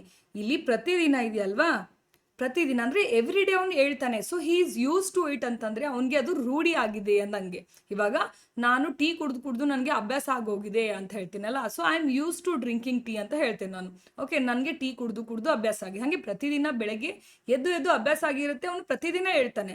ಸೊ ಆ ಥರ ಹ್ಯಾಬಿಚುವಲ್ ಆಗಿ, ಹ್ಯಾಬಿಟ್ ಥರ ದಿನ ಬೆಳಗ್ಗೆ ಬೇಗ ಹೇಳೋದು, ದಿನ ಟೀ ಕುಡಿಯೋದು, ದಿನ ನಾವು ಯೋಗ ಮಾಡೋದು, ಅಥವಾ ದಿನಾನು ಹಾಡು ಕೇಳೋದು, ಈ ಥರ ಒಂದಿಷ್ಟು ಹ್ಯಾಬಿಟ್ಸ್ ಇರ್ತವೆ. ಆ ಹ್ಯಾಬಿಟ್ಸ್ಗಳನ್ನು ಹೇಳುವಾಗ ನಾವು ಯೂಸ್ ಟು ಅಂತ ಯೂಸ್ ಮಾಡ್ತೀವಿ. ಸೊ ಆ ಕಾರಣಕ್ಕೆ ಇಲ್ಲಿ he used to wake up early every morning. He used to wake up early every morning ಅಂತ ಹೇಳ್ತೀವಿ. ಸೊ ನೋಡಿ ಇಲ್ಲಿ ಎವ್ರಿ ಮಾರ್ನಿಂಗ್ ಎಲ್ಲಿದೆ, ಲಾಸ್ಟಲ್ಲಿ ಬಂದಿದೆ. ಬೆಳಿಗ್ಗೆ ಬೇಗ ಅನ್ನೋದು ಸೆಂಟರಲ್ಲಿದೆ. ಸೊ ಈ ಥರ ಇಂಗ್ಲೀಷಿಂದ ಕನ್ನಡಗೆ ಟ್ರಾನ್ಸ್ಲೇಟ್ ಆಗುವಾಗ SOV SVO ಕಂಪ್ಲೀಟ್ ಆಗಿ ಚೇಂಜ್ ಆಗುತ್ತೆ. ಸೊ ಯಾವಾಗಲೂ ಕನ್ನಡದಲ್ಲಿ SOV ಇರುತ್ತೆ, ಅಂದರೆ ವರ್ಬ್ ಲಾಸ್ಟಲ್ಲಿ ಇರುತ್ತೆ, ಕ್ರಿಯಾಪದ. ಎದ್ದೇಳ್ತಾನೆ, ಹೋಗ್ತಾನೆ, ಮಾಡ್ತಾನೆ ಅಂತ. ಬಟ್ ಇಲ್ಲಿ ಇಂಗ್ಲೀಷಲ್ಲಿ ಏನಾಗುತ್ತೆ, ವರ್ಬ್ ನಡುವೆ ಬಂದು ಕೂತ್ಕೊಳ್ಳುತ್ತೆ, ಉಳಿದಿರುವಂಥವೆಲ್ಲ ಆಬ್ಜೆಕ್ಟ್ಗಳು ಹೊರಗಡೆ ಹೋಗ್ತವೆ. ಸೊ ಆ ಕಾರಣಕ್ಕೆ ಈ ವರ್ಬ್ ವೇಕಪ್, ಎದ್ದೇಳೋದು ಬಂದು ನಡುವೆ ಕೂತ್ಕೊಳ್ಳುತ್ತೆ. ಬಿಕಾಸ್ ಇಟ್ ಈಸ್ SVO ಫಾರ್ಮ್ಯಾಟಲ್ಲಿ ಸೆಂಟೆನ್ಸ್ಗಳು ಇಲ್ಲಿ ಫಾರ್ಮ್ ಆಗ್ತವೆ, ಆ ಕಾರಣಕ್ಕೆ. ಓಕೆನಾ, ರೈಟ್. ಹಾಗಿದ್ರೆ ರಾಮು ಇವತ್ತು ತಡವಾಗಿ ಎದ್ದನ್ನು ಅನ್ನೋದನ್ನ ಇಂಗ್ಲೀಷಲ್ಲಿ ನಾವು ಹೆಂಗೆ ಬರಿತೀವಿ? ಟ್ರೈ ಮಾಡ್ತೀರಾ? ಕಮೆಂಟ್ ಸೆಕ್ಷನಲ್ಲಿ ಹಾಕಿ. ನಿಮಗೆ ಇದನ್ನ ಟ್ರಾನ್ಸ್ಲೇಟ್ ಮಾಡಕ್ಕೆ ಬರುತ್ತಾ ಇಲ್ವಾ ಟೆಸ್ಟ್ ಮಾಡ್ಕೊಳ್ಳಿ. ರಾಮು ಇವತ್ತು, ಅವನು ಪ್ರತಿದಿನ ಬೆಳಗ್ಗೆ ಬೇಗನೆ ಹೇಳ್ತಾನೆ, ಅವನ ಹ್ಯಾಬಿಟ್ ಅದು, ದಿನ ಬೆಳಗ್ಗೆ ಬೇಗ ಹೇಳ್ತಾನೆ. ಬಟ್ ಅವನು ಇವತ್ತು ತಡವಾಗಿ ಎದ್ದನು. ಅದನ್ನ ಹೆಂಗೆ ಬರೀತೀರಿ ನನಗೆ ಕಮೆಂಟ್ ಸೆಕ್ಷನ್ನಲ್ಲಿ ಹಾಕಿ. ನೀವು ತಪ್ಪು ಬರೆದ್ರೆ ಅದನ್ನ ನಾನು ಕರೆಕ್ಷನ್ ಮಾಡಿ ನಿಮಗೆ ಹೇಳ್ಕೊಡ್ತೀನಿ ಹೆಂಗೆ ಬರೀಬೇಕು ಅಂತ. ರಾಮು ಇವತ್ತು ತಡವಾಗಿ ಎದ್ದನು. ಡನ್. ಅವನಿಗೆ ಚಹಾ ಕುಡಿಯುವ ಅಭ್ಯಾಸ ತುಂಬಾ ಇತ್ತು. ಸೊ ಏನಾಗುತ್ತೆ ಇಲ್ಲಿ, ಅವನಿಗೆ ಚಹಾ ಕುಡಿಯುವ ಅಭ್ಯಾಸ ತುಂಬಾ ಇತ್ತು. ಇಲ್ಲಿ ಅಗೇನ್ ಅಭ್ಯಾಸ, ಸೊ ಹ್ಯಾಬಿಟ್ ಬಂತು. ಸೊ ಅದನ್ನ ಹೆಂಗೆ ಹೇಳ್ತೀವಿ ನಾವು? ಹಿ had a strong habit of drinking tea. ತುಂಬಾ ಇತ್ತು ಅಂತ ಹೇಳ್ತಾ ಇದೀವಲ್ಲ, ಅದಕ್ಕೆ ಸ್ಟ್ರಾಂಗ್ ಹ್ಯಾಬಿಟ್ ಅಂತ ಹೇಳ್ತೀವಿ. ಸೊ ಅವ್ನಿಗೆ ತುಂಬಾ ಕುಡಿತದ ಚಟ ಇತ್ತು, ಅವ್ನಿಗೆ ತುಂಬಾ ಸ್ಮೋಕ್ ಚಟ ಇತ್ತು ಅಂತ ಹೇಳ್ತಾರೆ. ಸೊ ಆ ಚಟಗಳನ್ನು ಹೇಳುವಾಗ ಕೂಡ ಸ್ಟ್ರಾಂಗ್ ಹ್ಯಾಬಿಟ್ ಅಂತ ಕೂಡ ಹೇಳ್ತೀವಿ, ಅಥವಾ ಬ್ಯಾಡ್ ಹ್ಯಾಬಿಟ್ ಅಂತ ಕೂಡ ಹೇಳ್ತೀವಿ. ಸೊ ಯಾವುದೋ ಹೆವಿ ಟೀ ಕುಡಿತಿರ್ತಾರೆ ಒಬ್ರು, ಹಾಫ್ ಆನ್ ಅವರ್ಗೊಮ್ಮೆ, ಅವರ್ಗೊಮ್ಮೆ, ಮಧ್ಯಾಹ್ನ ಬೆಳಗ್ಗೆ ಎದ್ರೆ ಟೀ, ಸಂಜೆ ಎದ್ರೆ ಟೀ ಅಂತ ಹೇಳಿ. ಆ ಥರ ಇದ್ದಾಗ ಸ್ಟ್ರಾಂಗ್ ಹ್ಯಾಬಿಟ್ ಆಫ್ ಅಂತ ಹೇಳ್ತೀವಿ. ಅಥವಾ ಜಸ್ಟ್ ನಮಗೆ ಟೀ ಕುಡಿಯೋ ಅಭ್ಯಾಸ ಇದೆ, ಅವನಿಗೆ ಕುಡಿತಾನೆ ಅವನು ಟೀ, ಅಂದರೆ he has a habit of drinking tea ಅಂತ ಹೇಳ್ತೀವಿ. But it is strong habit ಅಂತ ಯಾವಾಗ ಹೇಳ್ತೀವಿ? ಅವ್ನಿಗೆ ತುಂಬಾ ಅಭ್ಯಾಸ ಇದೆ, he is known for that. ಅವ್ನು ಚಾ ಅಂದರೆ ಅವ್ನು ನೆನಪಾಗ್ತಾನೆ. ಆ ಥರ ಇದ್ದಾಗ ವಿ ಯೂಸ್ ಸ್ಟ್ರಾಂಗ್ ಹ್ಯಾಬಿಟ್ ಅಂತ. ಏನಂತ ಹೇಳ್ತೀವಿ ನಾವು? ಹಿ had a strong habit of drinking tea. He had a strong habit of drinking tea ಅಂತ ಹೇಳ್ತೀವಿ. ಬಟ್ ಇದನ್ನ ರಾಂಗ್ ಆಗಿ ಹೆಂಗೆ ಬರಿತೀವಿ? ಟು ಹಿಮ್, ಅವನಿಗೆ ಅನ್ನಕ್ಕೆ ಟು ಹಿಮ್ ಅನ್ನೋದು ಡೈರೆಕ್ಟಾಗಿ ಟ್ರಾನ್ಸ್ಲೇಟ್ ಮಾಡೋದು. ಚಹಾ ಕುಡಿಯುವ, ಟೀ ಡ್ರಿಂಕಿಂಗ್, ಅಭ್ಯಾಸ, ಹ್ಯಾಬಿಟ್. ತುಂಬ ಇತ್ತು ಅನ್ನೋಕ್ಕೆ very much was there. So general ಆಗಿ ಇಂಗ್ಲೀಷ್ ನನಗೆ ಬರಲ್ಲ, ಓಕೆ ನಾನು ಮಾಡ್ತೀನಿ, ಟ್ರಾನ್ಸ್ಲೇಟ್ ಮಾಡ್ತೀನಿ ಅನ್ನೋರೆಲ್ಲ ಆಲ್ಮೋಸ್ಟ್ ಈ ಥರ ಟ್ರಾನ್ಸ್ಲೇಟ್ ಮಾಡ್ತಾರೆ, ವಿಚ್ ಈಸ್ ವೆರಿ ರಾಂಗ್. ಓಕೆನಾ? ಸೊ ಇದು he had a strong habit of drinking tea ಅಂತ ಹೇಳಿ ನಾವು ಯೂಸ್ ಮಾಡ್ತೀವಿ. ಸೊ ಇದನ್ನ exactly line to line, word to word ನಾವು ಟ್ರಾನ್ಸ್ಲೇಟ್ ಮಾಡಲಿಲ್ಲ. ಜನರಲ್ ಆಗಿ ನಾವು ಅದನ್ನು ಈ ಥರ ಇಂಗ್ಲೀಷಲ್ಲಿ ಬರಿತೀವಿ. ಸೊ ಆ ಥರ ಟ್ರಾನ್ಸ್ಲೇಷನ್ ಇರುತ್ತೆ. ಸೊ ಇವಾಗ ನಾನು ಆಗಲೇ ಹೇಳ್ದಂಗೆ ಈ PSI ಟ್ರಾನ್ಸ್ಲೇಷನ್ನಲ್ಲಿ ಅಥವಾ ಬೇರೆ ಯಾವುದೋ ಎಕ್ಸಾಮಲ್ಲಿ ಪ್ಯಾಸೇಜನ್ನು ಟ್ರಾನ್ಸ್ಲೇಟ್ ಕೊಟ್ಟಿರ್ತಾರೆ. ಸೊ ಆ ಥರ ಇದ್ದಾಗ ನಿಮಗೆ ಪ್ರಾಕ್ಟೀಸ್ ಮಾಡಿಸ್ಬೇಕು, ಈ ಥರ ಮಾಡಬೇಕು ಅಂದಾಗ, ಸೊ ನೀವು ಇಡೀ ಕನ್ನಡ ಲೈನನ್ನು ತೊಗೊಂಡು ವರ್ಡ್ ಟು ವರ್ಡ್ ಟ್ರಾನ್ಸ್ಲೇಟ್ ಮಾಡಿ ಅದೆಲ್ಲ ಮಾಡೋಕ್ಕೆ ಆಗಲ್ಲ. ಸೊ ಈ ಥರ ನೀವು ಟ್ರಾನ್ಸ್ಲೇಷನನ್ನು ಮಾಡಬೇಕಾಗುತ್ತೆ. ಸೊ ಪ್ರತಿಯೊಂದು ಶಬ್ದಗಳು ವೊಕ್ಯಾಬ್ಲರಿ ಫಸ್ಟ್ ಸ್ಟ್ರಾಂಗ್ ಆಗಬೇಕು. ದಿನಕ್ಕೆ ಒಂದು 10 ಶಬ್ದಗಳು, 10 ಹೊಸ ಶಬ್ದಗಳನ್ನು, ಒಂದು ಕನ್ನಡ ಟು ಇಂಗ್ಲೀಷ್ ಡಿಕ್ಷನರಿ ತೊಗೊಳ್ಳೋದು, ಇಂಗ್ಲೀಷ್ ಟು ಕನ್ನಡ ಡಿಕ್ಷನರಿ ತೊಗೊಳ್ಳೋದು. ಒಂದು 10 ಶಬ್ದಗಳನ್ನು ನೀವೇ ಪಿಕ್ ಮಾಡೋದು, ನಿಮ್ಗೆ ಯಾವ ಇಂಟ್ರೆಸ್ಟಿಂಗ್ ಅನಿಸ್ತವೆ ಹೇಳ್ತೀರಾ, ಓಪನ್ ಮಾಡಿದ್ರು ರ್ಯಾಂಡಮ್ ಪೇಜನ್ನು ಓಪನ್ ಮಾಡಿ ಡಿಕ್ಷನರಿದು. ಒಂದು 10 ವರ್ಡ್ಸ್ಗಳನ್ನು ಪಿಕ್ ಮಾಡಿ, ಒಂದು ಚಿಕ್ಕ 100 ಪೇಜ್ ನೋಟ್ಬುಕ್ಕಲ್ಲಿ 10 ಶಬ್ದಗಳನ್ನು ಬರೆದು ಅದರ ಮೀನಿಂಗನ್ನು ಅದ್ರ ಪಕ್ಕ ಬರೀರಿ. ಆವಾಗ ನಿಮ್ಮ ಸ್ವಂತ ವಾಕ್ಯಗಳನ್ನು ಆ ಒಂದು ವರ್ಡ್ ತೊಗೊಂಡು ಮಾಡಿ. ಅವಾಗ ಏನಾಗುತ್ತೆ, ಆ ಶಬ್ದವನ್ನು ನೀವು ರಿಯಲ್ ಲೈಫಲ್ಲಿ ಬಳಕೆ ಮಾಡಿರೋದ್ರಿಂದ ನಿಮ್ಮ ಬ್ರೈನ್ ಅದನ್ನು ನೆನ್ಪಿಟ್ಕೊಳ್ಳುತ್ತೆ. ಸೊ ದಿನ 10 ವರ್ಡ್. ಓಕೆ, ಸೊ ದಿನ 10 ಶಬ್ದಗಳನ್ನ ಕಲಿತ್ರೆ ಎಷ್ಟಾಗುತ್ತೆ ನಿಮಗೆ? 1 ವರ್ಷದಲ್ಲಿ ಎಷ್ಟೊಂದು ವೊಕ್ಯಾಬ್ಲರಿ ನಿಮ್ಮದು ಡೆವಲಪ್ ಆಗುತ್ತೆ ಅಲ್ವಾ? So that is the tip for vocabulary. ಒಂದು ದಿನ ಅವನು ಮಾರುಕಟ್ಟೆಗೆ ಹೋಗಲು ತಯಾರಾದ. ಹೆಂಗೆ ಹೇಳ್ತೀವಿ ನಾವು? One day he to market to got ready ಅಂತ ಹೇಳ್ತೀವ? ಇಲ್ಲ. ಸೊ ಹೆಂಗೆ ಹೇಳ್ತೀವಿ? ನ್ಯಾಚುರಲ್ ಆಗಿ ನಾವೇನು ಮಾಡ್ತೀವಿ? ಒನ್ ಡೇ ಅಥವಾ ಒನ್ ಫೈನ್ ಡೇ ಅಂತ ಹೇಳ್ತೀವಿ ನಾವು. One fine day is also, ಹೀಗೆ ಒಂದಿನ ಅಂತ ಹೇಳ್ತೀವಲ್ಲ, ಆ ಥರ ಒನ್ ಫೈನ್ ಡೇ ಅಂತ ಹೇಳ್ತೀವಿ. ಹೀಗೆ ಒಂದಿನ ನಾನು ಹೋಗ್ತಾ ಇದ್ನ ದಾರಿಲಿ ಅವಳನ್ನ ನೋಡಿದೆ ನಾನು, ಹೀಗೆ ಒಂದಿನ ಮಾರ್ಕೆಟಲ್ಲಿ ಇದ್ನ ಆವಾಗ ಅವನ್ನ ನೋಡಿದೆ ನಾನು. ಸೊ ಈ ಥರ ನಾವು ಹೇಳ್ತೀವಲ್ವಾ. ಸೊ ಹೀಗೆ one fine day, one random day ಅಂತ ಕೂಡ, ಅಂದರೆ ಹೀಗೆ ಒಂದಿನ ಅಂದಾಗ ಒನ್ ರ್ಯಾಂಡಮ್ ಡೇ, ಯಾವ ದಿನ ಅಂತ ನೆನಪಿರಲ್ಲ ನನಗೆ, ಬಟ್ ಒಂದಿನ ನಾನು ನೋಡಿದೆ. One random day I saw him in market, ಅಂದರೆ ಮಾರ್ಕೆಟಲ್ಲಿ ಅವನ್ನ ನೋಡಿದೆ ನಾನು ಅಂತ ಹೇಳ್ತೀವಿ. ಸೊ ಅವಾಗ ಒನ್ ರ್ಯಾಂಡಮ್ ಡೇ ಅಥವಾ ಒನ್ ಫೈನ್ ಡೇ ಅಂತ ಹೇಳಿ ಯೂಸ್ ಮಾಡ್ತೀವಿ. So one day he got ready to go to the market. So ನಾವೇನು ಮಾಡ್ತೀವಿ? ಟು ಗೋ ಅಂತ ಯಾಕೆ ಹಾಕ್ತೀವಿ? So he got ready to market, to the market ಯಾಕೆ ಬರುತ್ತೆ ಅಂದರೆ ಅಲ್ಲಿ ಮಾರ್ಕೆಟ್ಗೆ ಅಂತ ಹೇಳ್ತೀವಿ, ಸೊ ಅದಕ್ಕೆ ಇಲ್ಲಿ ಗೆ ಬರುತ್ತೆ. ಸೊ ಡೆಸ್ಟಿನೇಷನ್ಸ್ ಅಂದರೆ ಅವನು ಮಾರ್ಕೆಟ್ಗೆ, ಸ್ಕೂಲ್ಗೆ, ಹಾಸ್ಪಿಟಲ್ಗೆ ಅಂತ ಹೇಳಿ ಯೂಸ್ ಮಾಡ್ತೀವಲ್ಲ, ಸೊ ಅವೆಲ್ಲವೂ ಡೆಸ್ಟಿನೇಷನ್ಗಳು ಅಂತ ಹೇಳಿ ನಾವು ಕನ್ಸಿಡರ್ ಮಾಡ್ತೀವಿ. ಅಥವಾ ಊರಿಗೆ, ಬೆಂಗಳೂರಿಗೆ, ಮೈಸೂರಿಗೆ, ಬೆಳಗಾವಿಗೆ, ಸೊ ಯಾವುದೇ ಒಂದು ಡೆಸ್ಟಿನೇಷನ್ ಅಂತ ಬರುತ್ತೆ ಅವಾಗ to Hubli, to Bengaluru, to Belagavi, to Mysuru ಅಂತ ಹೇಳಿ ಯೂಸ್ ಮಾಡ್ತೀವಿ ನಾವು. ಓಕೆನಾ? ಸೊ ಅದೇ ಥರ to the market, one day he got ready to go to the market ಅಂತ ಹೇಳ್ತೀವಿ. ಸೊ ಇಲ್ಲೇನಾಗುತ್ತೆ, ನಾವು ಟು ಯೂಸೇಜನ್ನು ಕಲಿಬೇಕಾಗುತ್ತೆ. ಯಾವಾಗ ಟು ಅನ್ನು ಬಳಸಬೇಕು, ಯಾವಾಗ ಬಳಸಬಾರ್ದು ಅನ್ನೋದು ನಮ್ಮ ತಲೆಯಲ್ಲಿ ಇರಬೇಕಾಗುತ್ತೆ ಈ ಟ್ರಾನ್ಸ್ಲೇಷನಲ್ಲಿ. ಓಕೆ, ಈ ಟು ಆ್ಯಂಡ್ ಫಾರ್ ಈ ಕನ್ಫ್ಯೂಷನ್ ಬಗ್ಗೆ ನಾನು ಒಂದು ವಿಡಿಯೋ ನಿಮಗೆ ಕೊಡ್ತೀನಿ. ಓಕೆನಾ? ಸೊ ತಪ್ಪದೆ ಅದನ್ನು ನೋಡಿ ಸಬ್ಸ್ಕ್ರೈಬ್ ಮಾಡಿ ಇಟ್ಕೊಳ್ಳಿ, ನಿಮಗೆ ನೋಟಿಫಿಕೇಶನ್ ಬರುತ್ತೆ ಆ ವಿಡಿಯೋ ಬಂದಾಗ. ಸೊ ಈ ಟು ಕನ್ಫ್ಯೂಷನ್ ಇದೆ ಯಾರ್ಯಾರಿಗೆ, ಎಲ್ಲಿಗೆ ಯೂಸ್ ಮಾಡುವಾಗ ನಿನಗೆ ಅಂತ ಯೂಸ್ ಮಾಡುವಾಗೂ ಯೂಸ್ ಮಾಡಬೇಕಾ, ಹ್ಯಾಪಿ ಬರ್ಡೇ ಟು ಯು ಅಂತ ಹೇಳ್ತೀವಿ, ನಿಂಗೆ ಹ್ಯಾಪಿ ಬರ್ಡೇ ಅಂತ ಹೇಳ್ತೀವಿ. ಸೊ ನಾನು ಬೆಂಗಳೂರಿಗೆ ಹೋಗ್ತಾ ಇದ್ದೀನಿ, I am going to Bengaluru ಅಂತ ಹೇಳಿ. ಸೊ ನಿನಗೆ ಅನ್ನೋಕ್ಕೂ ಬೆಂಗಳೂರಿಗೆ ಅನ್ನೋಕ್ಕೂ ಎಲ್ಲದಕ್ಕೂ ಟು ಯೂಸ್ ಮಾಡ್ತೀವಿ, ಹೆಂಗೆ ಅನ್ನೋದು ಕನ್ಫ್ಯೂಷನ್ ಇದೆ. ಸೊ ಈ ಟು ಬಗ್ಗೆನೇ ಒಂದು ಹೋಲ್ ವಿಡಿಯೋ ನಾನು ಮಾಡ್ತೀನಿ. ಓಕೆ, ಸೊ ಸಬ್ಸ್ಕ್ರೈಬ್ ಮಾಡಿ ಇಟ್ಕೊಳ್ಳಿ, ಬೆಲ್ ಐಕಾನನ್ನು ಪ್ರೆಸ್ ಮಾಡಿ, ನಿಮಗೆ ಆ ವಿಡಿಯೋ ಸಿಗುತ್ತೆ. ಓಕೆನಾ? ರೈಟ್. ಆಗ ಹೊರಗೆ ತುಂಬ ಮಳೆ ಬರ್ತಿತ್ತು. ಅವನು ರೆಡಿಯಾಗಿ ಮಾರ್ಕೆಟ್ಗೆ ಹೋಗಕ್ಕೆ ರೆಡಿ ಆದ್ನಲ್ಲ, ಸೊ ಆಗ ಹೊರಗೆ ತುಂಬ ಮಳೆ ಬರ್ತಾ ಇತ್ತು. ಮಳೆ ಬರ್ತಾ ಇರೋದಕ್ಕೆ ಏನಂತೀವಿ ನಾವು? at that time, ಆಗ, at that time, it was raining. ತುಂಬ ಜನ ಏನಂತ ಹೇಳ್ತೀವಿ? ರೈನ್ ವಾಸ್ ಕಮ್ಮಿಂಗ್ ಅಂತ ಹೇಳ್ತೀವಿ. ಸೊ ಇಟ್ ವಾಸ್ ರೈನಿಂಗ್ ಅಂತ ಹೇಳಿ ಯೂಸ್ ಮಾಡ್ತೀವಿ ಇಲ್ಲಿ ನಾವು. at that time, it was raining heavily outside. Heavily ಅಂದರೆ ತುಂಬ ಜಾಸ್ತಿ, ಹೆವಿ ಮಳೆ ಬರ್ತಾ ಇತ್ತು ಅನ್ನೋಕ್ಕೆ heavily raining. at that time, it was raining heavily outside. So again was ಕತೆ ಹೇಳ್ತಾ ಇದ್ದೀವಿ, ಅಂದರೆ ಆಗೋಗಿರುವಂಥದ್ದು, ಮಳೆ ಬರ್ತಾ ಇತ್ತು ಅಂತ ಹೇಳ್ತಾ ಇದ್ದೀವಿ ನಾವು. So at that time, it was raining heavily outside ಅಂತ ಹೇಳ್ತೀವಿ. ಹಾಗಿದ್ರೆ ಈಗ ಮಳೆ ಬರ್ತಿದೆ. ಈಗ ನೀವು ಈ ವಿಡಿಯೋ ನೋಡುವಾಗ ನಿಮ್ಮ ಮನೆ ಕಡೆ ಮಳೆ ಬರ್ತಾ ಇತ್ತು, ನಿಮ್ಮ ಊರ ಕಡೆ ಮಳೆ ಬರ್ತಾ ಇತ್ತು ಅಂದ್ಕೊಳ್ಳಿ. ಸೊ ಅವಾಗ ಹೇಳಿ, ಹೌದು ಮ್ಯಾಮ್, ಈಗ ನಮ್ಮ ಮನೆ ಕಡೆ ಮಳೆ ಬರ್ತಾ ಇದೆ, ಈಗ ಮಳೆ ಬರ್ತಿದೆ ಅಂದರೆ ಬರ್ತಾ ಇದೆ ಇವಾಗ. ಸೊ ಈಗ ಮಳೆ ಬರ್ತಿದೆ ಅನ್ನೋದನ್ನ ನಾವು ಇಂಗ್ಲೀಷಲ್ಲಿ ಹೇಗೆ ಹೇಳ್ತೀವಿ ಅದನ್ನು ನಮಗೆ ಕಮೆಂಟ್ ಸೆಕ್ಷನಲ್ಲಿ ಟ್ರಾನ್ಸ್ಲೇಟ್ ಮಾಡಿ ಹಾಕಿ. ಓಕೆನಾ? ಸೊ ಇದನ್ನು ಟ್ರಾನ್ಸ್ಲೇಟ್ ಮಾಡಿ ನನಗೆ ಕಮೆಂಟ್ ಸೆಕ್ಷನಲ್ಲಿ ಹಾಕಿ, ನಾನು ಕರೆಕ್ಷನ್ ಮಾಡ್ತೀನಿ. ಆದರೂ ಮಳೆ ಬರ್ತಾ ಇದ್ರು, ಆದರೂ ಅವನು ಛತ್ರಿ ತೆಗೆದುಕೊಂಡು ಹೊರಟ. ಆದರೂ still he took on umbrella. So ಈ ಆ್ಯನ್ ದ ಬಗ್ಗೆ ನನ್ನ ಯೂಟ್ಯೂಬ್ ಚಾನಲಲ್ಲಿ ನನ್ನ ವಿಡಿಯೋ ಇದೆ, ಸರ್ಚ್ ಮಾಡಿ ನಿಮಗೆ ಸಿಗುತ್ತೆ. ಆ್ಯನ್ ದ ಬಗ್ಗೆ ಒಂದು ವಿಡಿಯೋ ಮಾಡಿದ್ದೀನಿ ನಾನು.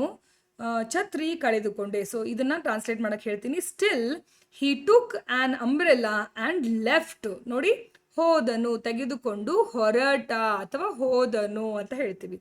ಆದರೂ ಅವನು ಛತ್ರಿ ತೆಗೆದುಕೊಂಡು ಹೊರಟ. ಓಕೆನಾ? So still he took on umbrella and left.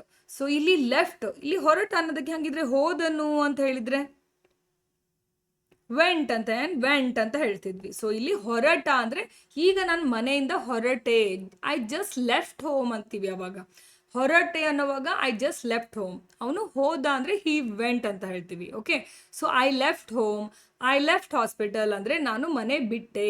ಇವಾಗ ಜಸ್ಟ್ ಬಿಟ್ಟೆ ನೋಡು, ಮನೆ ಬರ್ತಾ ಇದ್ದೀನಿ ಅಲ್ಲಿಗೇನೆ ಅಂತೀವಲ್ವಾ. ಮನೆ ಬಿಟ್ಟೆ ಅಂತ ಕನ್ನಡದಲ್ಲಿ ಏನು ಯೂಸ್ ಮಾಡ್ತೀವಿ ಅದನ್ನೇ ಎಕ್ಸಾಕ್ಟಾಗಿ ಇಂಗ್ಲೀಷಲ್ಲಿ ಕೂಡ ನಾವು ಏನು ಮಾಡ್ತೀವಿ, ಈ ಲೆಫ್ಟ್ ಅಂತ ಹೇಳ್ತೀವಿ.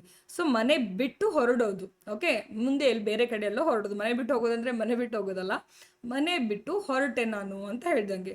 So still he took on umbrella and left ಅಂತ ಹೇಳಿ ಯೂಸ್ ಮಾಡ್ತೀವಿ. ಸೊ ಹೊರಟನು, ಮನೆಯಿಂದ ಹೊರಟನು ಅಂತ ಹೇಳುವಾಗ ಈ ಲೆಫ್ಟ್, ಅವನು ಹೊರಟ ಅಂತ.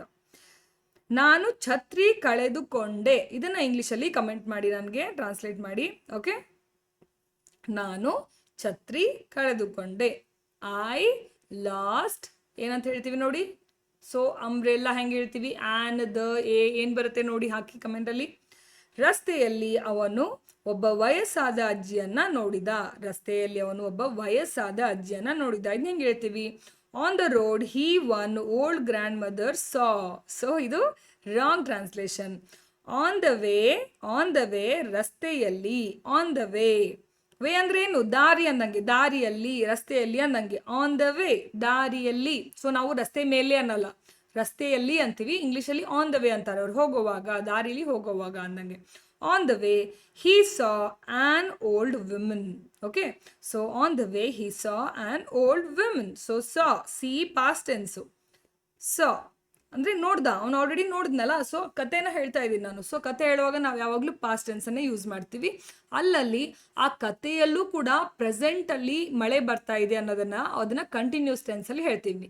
ಅಂದರೆ ಮಳೆ ಬರ್ತಾ ಇತ್ತು ಅನ್ನೋದನ್ನು ಇಟ್ ವಾಸ್ ರೇನಿಂಗ್ ಅಂತ ಹೇಳ್ತೀವಿ. ಬಟ್ ಅಲ್ಲಿ ಕೂಡ ವಾಸೇ ಯೂಸ್ ಮಾಡ್ತೀವಿ. ಬಟ್ ರೇನಿಂಗ್ ಅನ್ನ ING ಫಾರ್ಮ್ಯಾಟಲ್ಲಿ ಯೂಸ್ ಮಾಡ್ತೀವಿ. ಅಂದರೆ ಕತೆ ಹೇಳುವಾಗಲೂ ಕೂಡ ಯಾವುದಾದ್ರೂ ಆ್ಯಕ್ಟಿವಿಟಿ ಪ್ರೆಸೆಂಟಲ್ಲಿ ಅಲ್ಲಿ ನಡೀತಾ ಇತ್ತಂದರೆ ಅದನ್ನು ನಾವಿಲ್ಲಿ ING ಫಾರ್ಮ್ಯಾಟಲ್ಲಿ ಹೇಳ್ತೀವಿ. But still auxiliary verb was ಅಂತಾನೆ ಇರುತ್ತೆ, ವರ್ ಅಂತಾನೆ ಇರುತ್ತೆ. ಓಕೆನಾ, ರೈಟ್.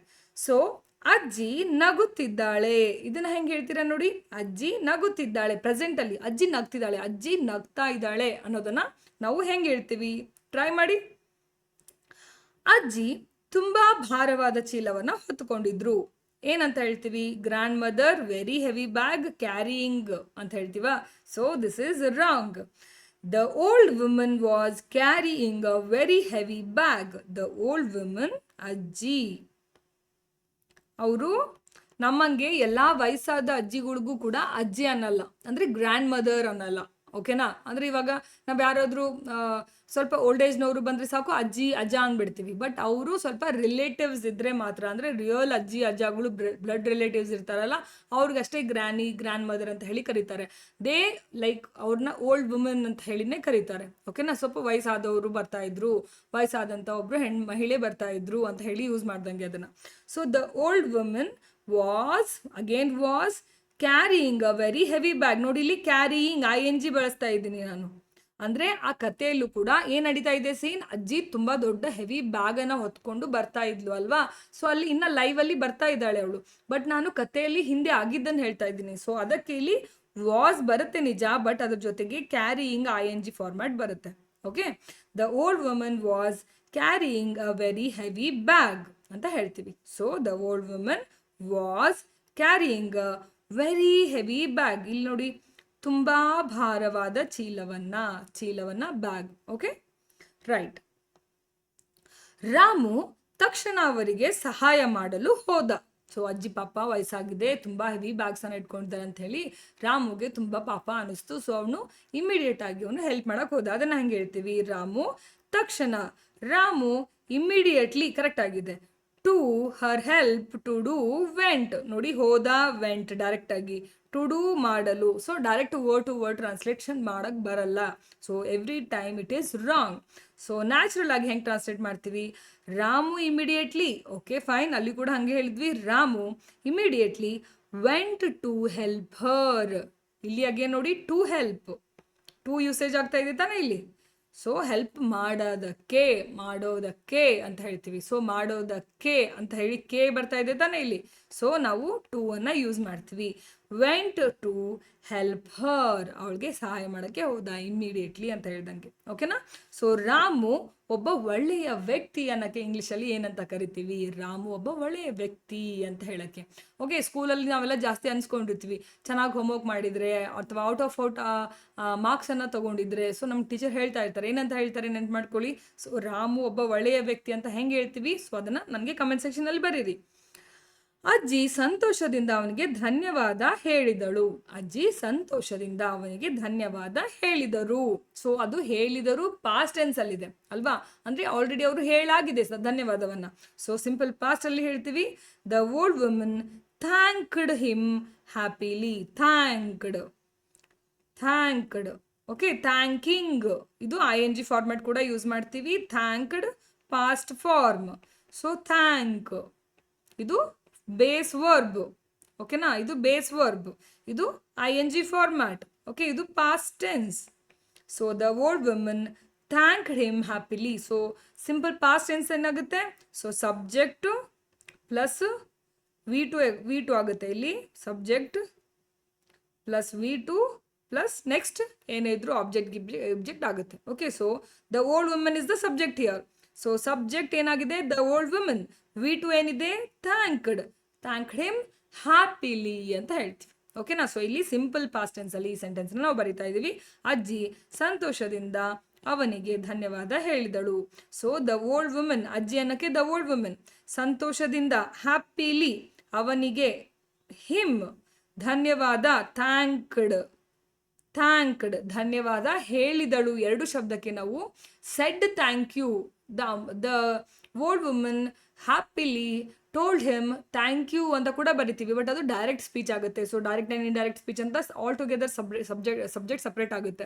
ಸೊ ಇಲ್ಲಿ ನಾವು ಜನರಲ್ ಆಗಿ ಹೇಳುವಾಗ the old woman thanked him happily ಅಂದರೆ, ಕತೆ ಹೇಳುವಾಗ ನಾವು ಯಾವಾಗಲೂ ಡೈರೆಕ್ಟ್ ಸೆಂಟೆನ್ಸಲ್ಲಿ ಹೇಳಲ್ಲ, ಇಂಡೈರೆಕ್ಟ್ ಸೆಂಟೆನ್ಸಲ್ಲಿ ಹೇಳ್ತೀವಿ.